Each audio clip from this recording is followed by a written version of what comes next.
Hola, bienvenidos al objeto de aprendizaje Implementación de bucles en C con for. El objetivo de este objeto de aprendizaje es introducir el uso de la sentencia for para implementar bucles en el lenguaje C. Vamos a comenzar el objeto de aprendizaje con un breve recordatorio de lo que son los bucles. A continuación veremos la sentencia for, cómo la podemos utilizar, tanto su sintaxis como su forma de uso, e ilustraremos con ejemplos de uso precisamente de dicha sentencia. Terminaremos con un resumen de los principales conceptos vistos en el objeto de aprendizaje. Bien, en lenguaje C los bucles nos permiten ejecutar partes del código de forma repetida, de tal manera que nosotros tendremos un conjunto de instrucciones que vamos a denominar cuerpo del bucle, que son las que se van a ir repitiendo. Cada vez que realizamos una repetición completa de un bucle, nosotros vamos a denominar a esto iteración. Vemos que en lenguaje C tenemos tres sentencias básicas para poder implementar los bucles. Por un lado tenemos las sentencias while y do while, y por otro lado tenemos la sentencia for, que está más orientada generalmente a repeticiones fijas y es la que veremos en este objeto de aprendizaje. La sentencia for nos va a servir entonces, como hemos adelantado, como repetición fija y tiene la sintaxis que vemos aquí. Tiene la sentencia en sí misma, el for, a continuación hay tres partes separadas por puntos y comas entre paréntesis y por último viene el cuerpo del bucle. Como ocurre en otras sentencias similares en C, si el cuerpo del bucle está compuesto por una única condición, no es necesario encerrarlo entre llaves, aunque se podría hacer sin problemas. Si hay más de una instrucción dentro del cuerpo del bucle, tenemos la obligación de encerrarlas entre llaves, si no considerará que el cuerpo del bucle únicamente está formado por la primera de las instrucciones. Bien, habíamos mencionado que tras el for tenemos tres partes separadas con punto y coma. Estas tres partes son la parte de inicialización, la condición y la actualización. Vamos a ver ahora en qué consiste cada una de las mismas. Veremos que cuando nosotros llegamos dentro de nuestro código a un bucle for, lo primero que se va a hacer es que se va a ejecutar la parte de inicialización. Generalmente esta parte la utilizamos para darle un valor inicial a una variable que generalmente nos sirve como contador dentro del for. Ahora lo veremos con los ejemplos. Esta parte de inicialización, por lo tanto, solamente se ejecuta una vez, antes de nada más llegar al for.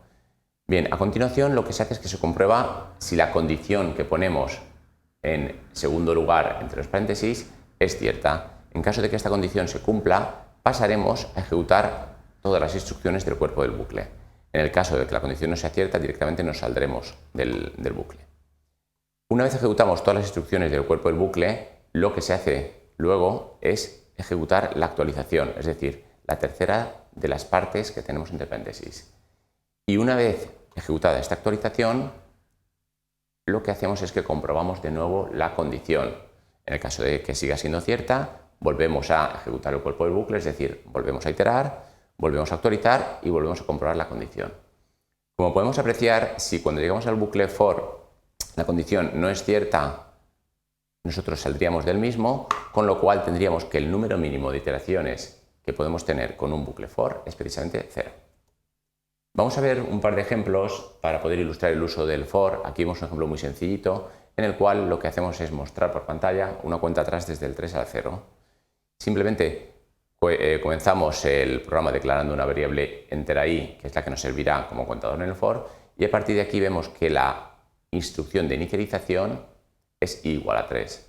Esta instrucción es lo primero que se ejecuta cuando se llega a un for, como hemos dicho. Por lo tanto, lo que hacemos en primer lugar es poner ese valor de 3 en i. Como lo que vamos a hacer, básicamente la estrategia es coger este valor inicial de 3 e irlo decrementando, como ahora veremos, lo que vamos a comprobar como condición es si hemos llegado al valor límite. En este caso contamos desde el 3 hasta el 0, es decir, nos interesa repetirlo mientras i sea mayor o igual que 0. Bien, una vez puesto el valor de 3 en i, comprobamos pues la condición, vemos si i que vale 3 es mayor o igual a 0, sí que lo es, y como es, pasamos dentro y ejecutamos el cuerpo del bucle. En este caso solamente hay una sentencia en el cuerpo del bucle, que es precisamente mostrar por pantalla el valor de i. Mostramos i y un salto de línea. Es decir, mostraríamos un 3. Como hemos visto antes, una vez ejecutado el cuerpo del bucle, se ejecuta la parte de actualización del for, es decir, esta tercera parte de aquí. Esta tercera parte lo que hace es i menos menos, es decir, varía el valor de i de manera que pasa a valer 1 menos de lo que valía. Si valía 3, pues pasa a valer 2. Cuando nosotros hemos hecho la actualización, lo que se hace a continuación es volver ya a comprobar si la condición sigue cumpliéndose o no. Sí que se sigue cumpliendo, puesto que 2 es mayor que 0, nos metemos dentro y volvemos a ejecutar el cuerpo del bucle. Es decir, volvemos a mostrar el valor de i, que en esta ocasión es de 2. Una vez ejecutado el cuerpo del bucle, volvemos a ejecutar la parte de actualización y pasa a valer 1, con lo cual en la siguiente iteración, si comprobamos si 1 es mayor o igual que 0, vemos que es cierto y se mete de nuevo dentro del cuerpo del bucle. Volvemos a mostrar i, muestra 1, actualizamos en este caso decrementando i a un valor de 0 y vemos que se sigue cumpliendo la condición, puesto que hemos puesto mientras i sea mayor o igual que 0. 0 es mayor o igual que 0, se cumple, se vuelve a meter una vez más, vuelve a iterar de nuevo dentro. Mostramos el valor de i, que en este caso es 0, y actualizamos i. Cuando hacemos i menos menos, como valía 0, pasa a valer menos 1.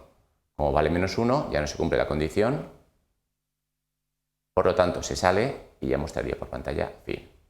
Con esto hemos visto que de manera muy sencilla, dentro del propio for, hemos manejado tanto la inicialización de la variable como la actualización de la variable. Veamos ahora un ejemplo un poquito más complicado, en el cual se nos pide mostrar por pantalla qué números naturales menores que de 200 son múltiplos de 3 y de 7 a la vez. Es decir, nos debería mostrar algo parecido a esto.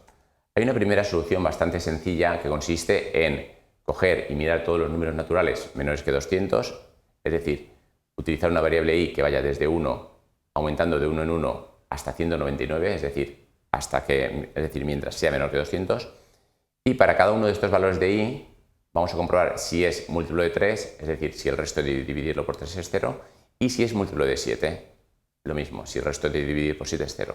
Si cumple ambas cosas es porque ese valor es múltiplo de 3 y de 7, por lo tanto lo mostramos por pantalla. Y ya está. Como vemos, con esta alternativa nosotros vamos recorriendo entre 1 y 199, por lo tanto hacemos 199 iteraciones. Y en cada iteración hacemos una y dos comprobaciones. Comprobamos si es múltiplo de 3 y comprobamos si es múltiplo de 7. Esta solución ya nos valdría para el ejemplo propuesto, pero podemos afinarla un poquito de manera que sea más eficiente. Fijémonos en esta otra alternativa, que es similar en cuanto a longitud a la anterior, pero en esta alternativa hemos variado la estrategia. Fijémonos que podemos dar un valor inicial a i en vez de 1 un valor de 7 y que en cada iteración el valor de i se va a actualizar como de 7 en 7. Es decir, aquí i tomaba los valores en la alternativa 1, 1, 2, 3, 4, mientras que aquí los valores que va tomando son 7, 14, 21, 28, de tal manera que nosotros con esos valores de i sabemos que siempre i va a ser múltiplo de 7. Como sabemos que siempre i va a ser múltiplo de 7, dentro del cuerpo del bucle únicamente nos queda comprobar si también es múltiplo de 3. Si es múltiplo de 3, lo mostramos. Como i solamente toma valores que son múltiplos de 7, el valor mostrado no solamente será múltiplo de 3, sino también de 7. Esta alternativa es mucho más eficiente, ya que en lugar de realizar 199 iteraciones, realiza únicamente 28 iteraciones y además en cada iteración, en lugar de realizar dos comprobaciones, realiza únicamente una comprobación. Muy bien, hemos visto en este objeto de aprendizaje que la sentencia for nos va a permitir implementar bucles, siendo especialmente aconsejable su uso para bucles en los que nosotros sabemos a priori cuántas iteraciones vamos a realizar. Y eso es todo. Muchas gracias por su atención.